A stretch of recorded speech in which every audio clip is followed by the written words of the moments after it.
I'm at the beautiful Bali National Golf Course. This is the first hole on the course. I've hit my tee shot into the sand. I've got a long way to the hole from here, but I've got to play this fairway bunker shot. And what I want to do today is share with you some really good advice on how to play successfully out of a long bunker. The first thing about this bunker, when I walked into it, it's powdery sand on top. I can feel under my feet it's firm, but there's a thin layer of powdery sand, and it's dangerous. It's dangerous because the ball is sitting down ever so slightly, and the choice of club is going to be crucial here. Now, here's what happens. First thing to remember, most people will walk into a bunker and they will want to get distance. The first thing will pop into their head, see where the target is a long way away, and they'll want to get as far down out of the bunker and down the fairway as they possibly can. But in doing that, a few things are going to happen. This is more aimed at the more average player. They get into the sand, they get shaped up, maybe they take out a hybrid wood or even a fairway wood, and they want to whale at that golf ball to make it go a long way. They get a bit unstable with their stance, they move around a little bit too much, and also by adding pressure to the swing, they get the club throwing down on a steeper angle. The club goes into the sand too much, they get a big build-up of sand between the ball and the face, and ball goes along the ground, doesn't get out of the bunker. Or they chop it and it ends up somewhere in an awful place. So I've got a 5-iron here and I've got a 7-iron.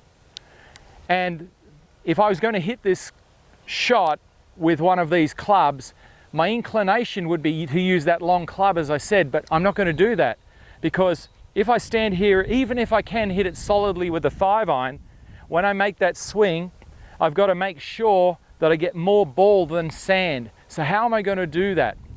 Well, I'm going to make sure that I make this golf shaft shorter in my hands.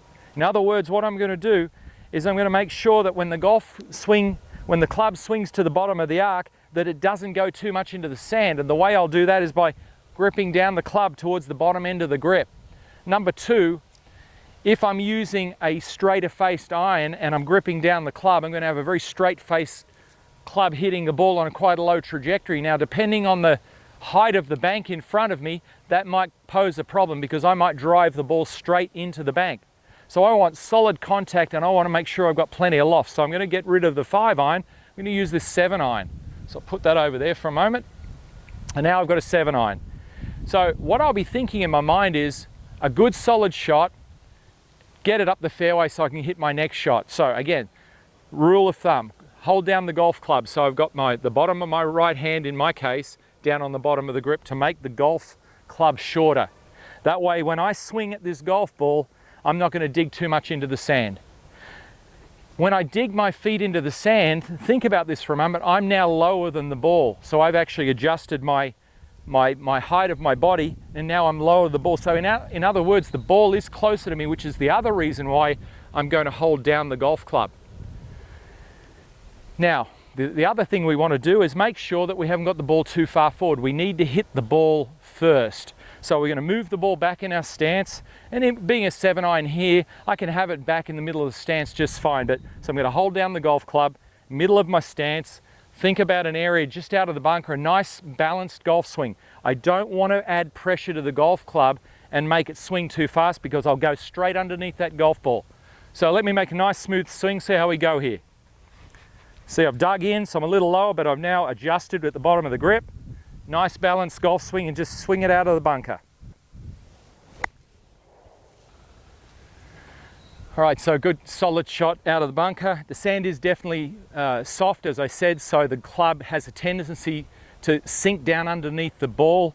That for a lot of people, it's an extra shot. So by shortening the golf club so that the radius of the swing is shorter and the club can't travel in as much, because there's always still going to be a down pressure in a golf swing. Clubs are moving down. So you need to shorten that shaft so that the club doesn't go so far into the sand that you hit a fat shot and end up staying in the bunker. So hopefully what you've got out of that is some good advice on how to successfully get yourself out of a bunker, particularly when the sand on top is soft, and that'll lead to lower scores and more fun playing the game. Well, there it is. We hope you enjoyed this lesson. Remember to share any questions in the comments below, and feel free to share this video with your golfing friends. We want to help you easily and effortlessly lower your handicap by 4 shots or more. So we want to invite you to join our Search for Scratch program, which we've designed to help you find out how good a golfer you can become if you are trained with the best coaching model, practice plan and course management system, all whilst developing a champion golfer's mindset. For more information and to become another one of our success stories, visit searchforscratch.tv/Search for Scratch program, or click the link in the description below. Thanks for watching, commenting and sharing this video, guys. We look forward to supporting your golf improvement in the Search for Scratch program.